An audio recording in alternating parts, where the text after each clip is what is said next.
Why'd you call me that? The lady didn't mean anything by that. Why'd you say that to me? I'd like to apologize for the lady. I met him years later after he had left. He announced to a few people, "No, if you want to know, I'm not sorry." For 14 seasons, the Cartwrights felt like America's family. From their sprawling Ponderosa ranch, Ben, Adam, Huss, and Little Joe became icons of a wholesome, Western ideal. Every week, millions tuned in to see a family that stood for integrity, loyalty, and love. As one of the first shows to be broadcast entirely in living color, Bonanza was more than just a Western, it was a cultural phenomenon. It ran for an incredible 431 episodes, which makes it the second longest-running Western in TV history, right behind Gunsmoke. The image it gave us was one of perfect harmony, a loving father and his 3 devoted sons, working together to build a life on principle. On screen, their bonds were unbreakable, a comforting picture of stability in a world that was changing fast. The Ponderosa was their sanctuary, and the Cartwrights were its guardians. But what if I told you that behind the idyllic scenes of the Ponderosa, a real-life drama was unfolding that would change the show forever?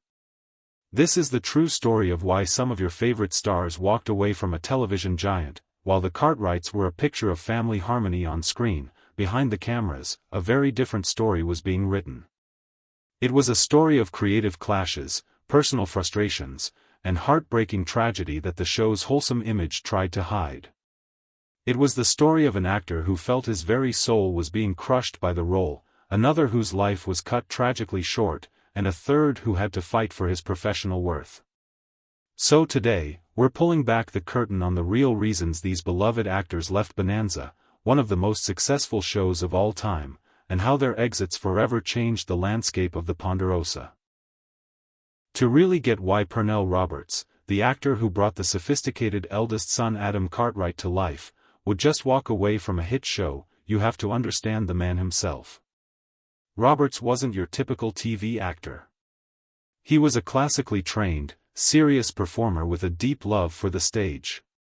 In 1955, he'd even won a Drama Desk Award for playing Macbeth off-Broadway, which shows you how dedicated he was to his craft. For him, acting wasn't just a job, it was an art form, a way to explore complex human emotions and social issues. He was also a man of strong convictions, an activist who cared deeply about civil rights and wasn't a fan of Hollywood's habit of avoiding controversy. When he signed on to Bonanza in 1959, he believed it was going to be a different kind of Western. He said he was told the main characters would be well-defined and the scripts would be written with care. He pictured a show that would tackle grown-up themes with intelligence. And at first, it seemed promising. Roberts played Adam as a university-educated architectural engineer, a thoughtful intellectual who was a clear contrast to his more rough-and-tumble brothers.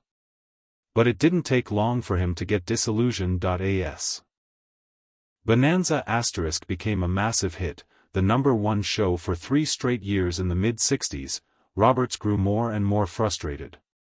The complex, sophisticated show he was promised never happened. Instead, he felt trapped in what he saw as a simplistic and repetitive story. A common theme in early TV was the all-knowing dad, and Roberts hated that formula. He famously asked a reporter in 1963, "Isn't it a bit silly for 3 adult males to have to ask fathers permission for everything they do?" He felt his character, a well-educated man in his 30s, was being treated like a kid who couldn't grow up or make his own decisions without approval.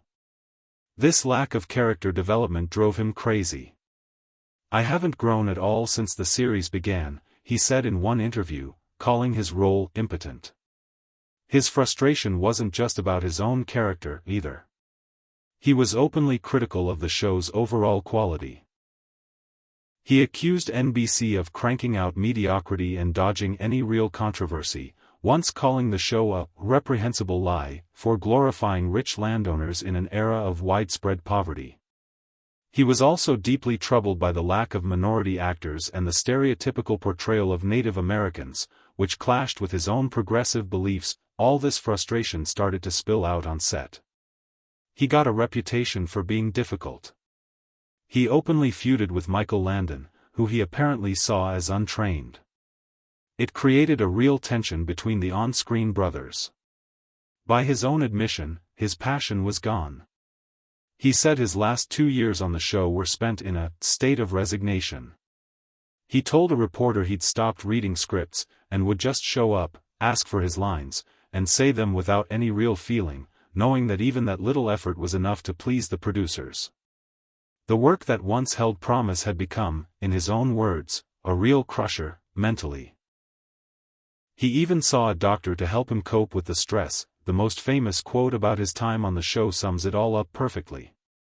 He said it was, like Isaac Stern sitting in with Lawrence Welk, a brutal comparison between a world-renowned classical violinist and a popular, but much simpler, band leader.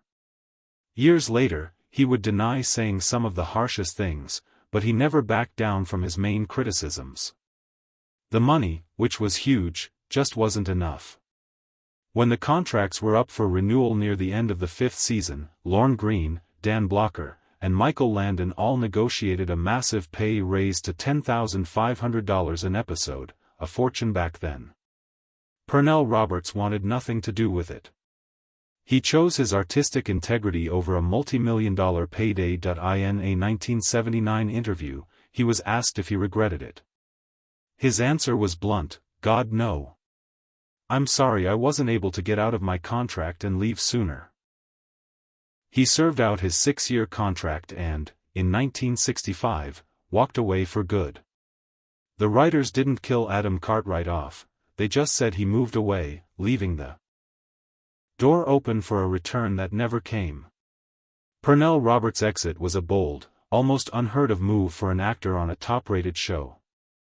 He struggled for a while with being typecast, but he eventually found success again on his own terms, most famously on the series Trapper John, M.D. For Roberts, leaving Bonanza wasn't reckless, it was an act of survival. He stood up for what he believed art should be, a move that remains a powerful statement about artistic integrity. If Pernell Roberts' departure was a storm of his own making, the next major exit from the Ponderosa was a bolt of lightning from a clear blue sky. It was sudden, tragic, and it shook the show's foundation in a way no contract dispute ever could. This was the loss of Dan Blocker, the man the world knew and loved as Eric Haas Cartwright. Dan Blocker was, in every sense of the word, the heart of Bonanza. A big man at 6'4" and over 300 pounds, his character's nickname, Haas, was an affectionate term for his size. But it was the size of his heart that truly defined him. Haas was the gentle giant, the warm, lovable, and sometimes funny middle brother who brought so much of the show's humor and soul. While Adam was the brain and little Joe was the hothead, Haas was the heart of the Cartwright family. He was adored by the audience, especially kids, who connected with his simple, honest goodness. Off-screen, Dan Blocker was just as beloved. His castmates said he was the kind of easygoing guy you could just grab a beer with.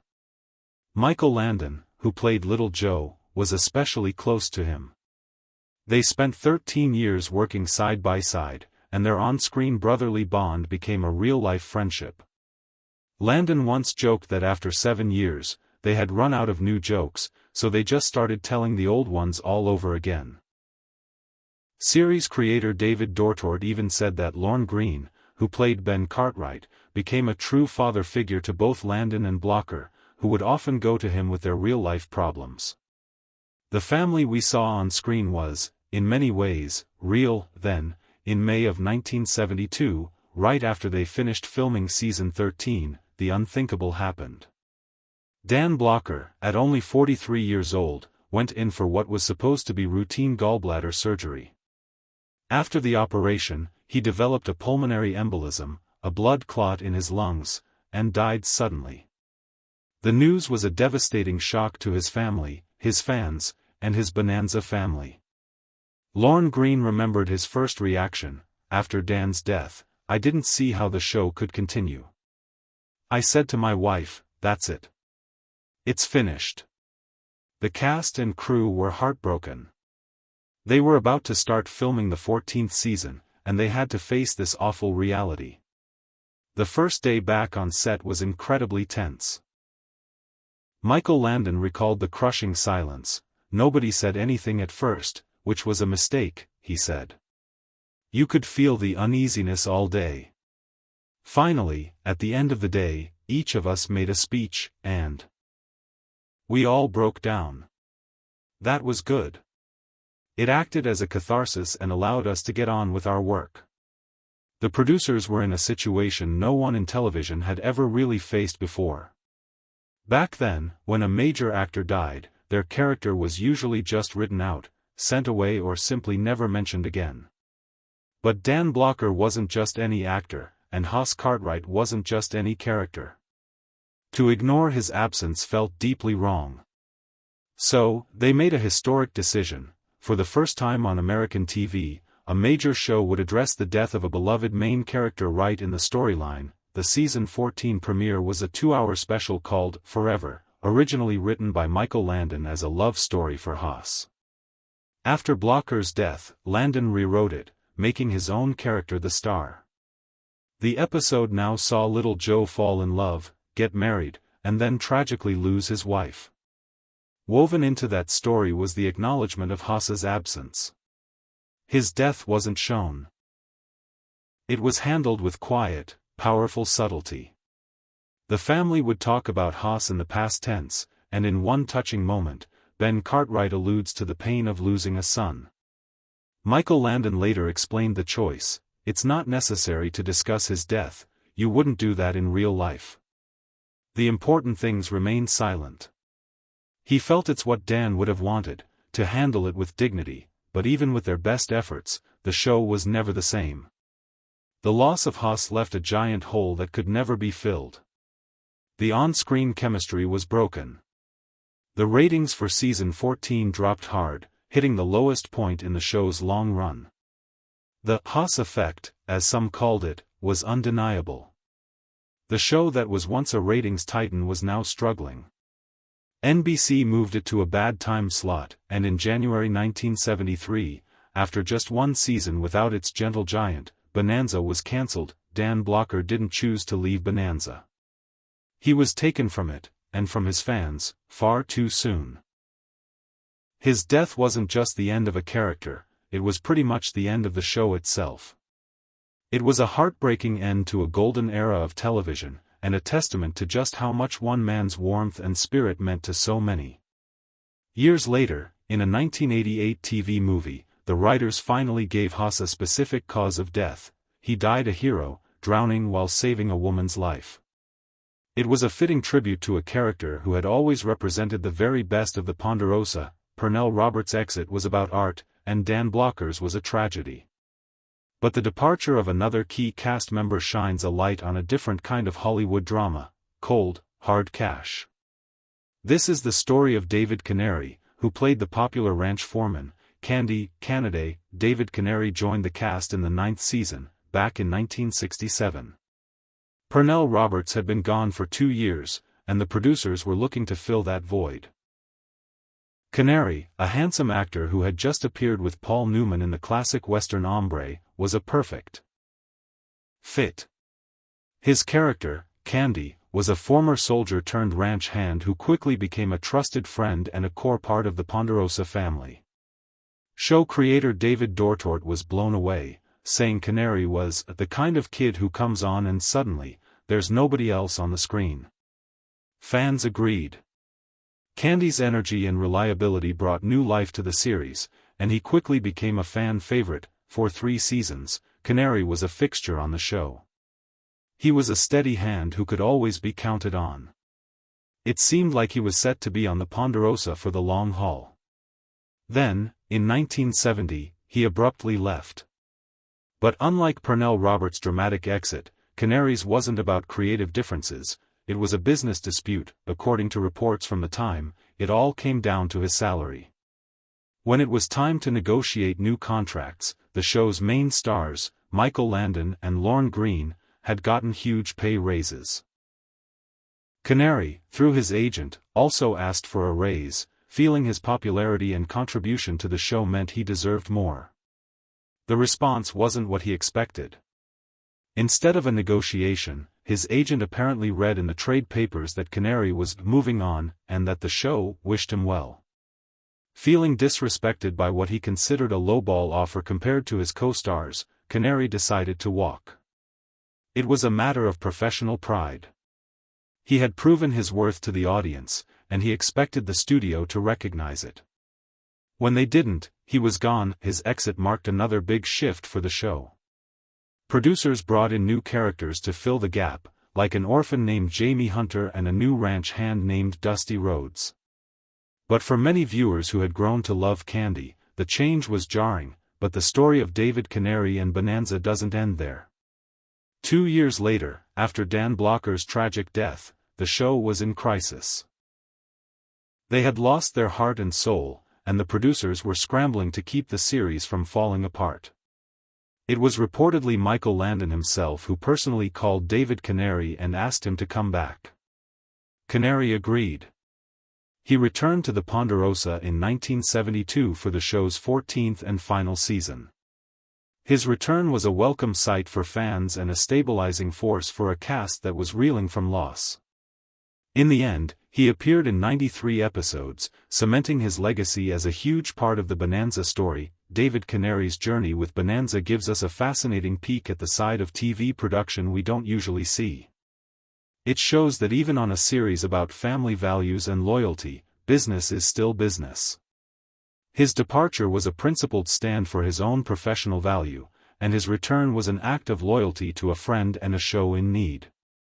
He proved that an actor could walk away with his head held high and still find his way back home to the Ponderosa. After Bonanza, Canary went on to have an incredible career, most famously playing 2 roles, Adam and Stuart Chandler, on the soap opera * All My Children *, for which he won 5 Daytime Emmy Awards. His story is a reminder that sometimes, the drama behind the camera is just as compelling as what we see on screen. When you look back at Bonanza, it's more than just a collection of Western adventures, it's a powerful story about family, both on screen and off. The wholesome image of the Cartwrights, standing together against all odds, was the foundation of the show's success.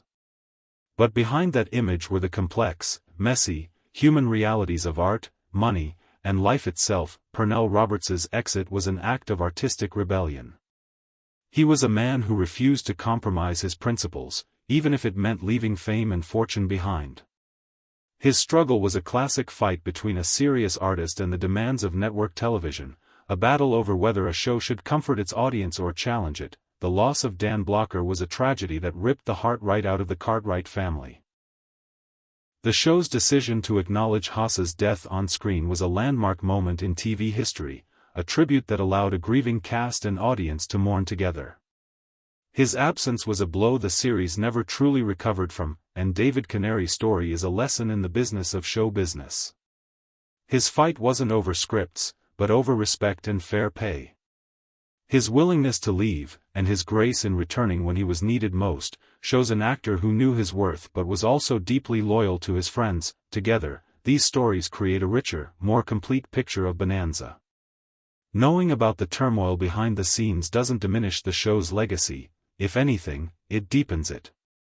It reminds us that the enduring power of Bonanza comes not just from comforting nostalgia, but from the very human struggles of the actors who brought that world to life.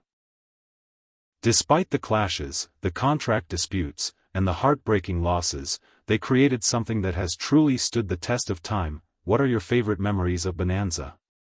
Which Cartwright brother was your favorite? Let us know in the comments below. And don't forget to like this video and subscribe for more stories from the golden age of classic television.